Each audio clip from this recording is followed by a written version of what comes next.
How to set up or use Roamless Esim.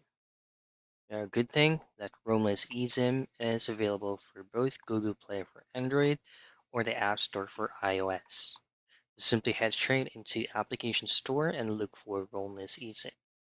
Right there, you should be able to choose your preferred data plan, and then once you have completed your purchase, you should always be receiving your text messages in which you'll have to set it up.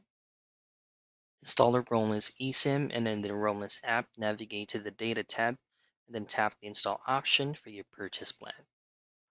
Now you just need to configure your eSIM settings. Once the eSIM is installed, the application may ask you to customize the label for your new mobile plan.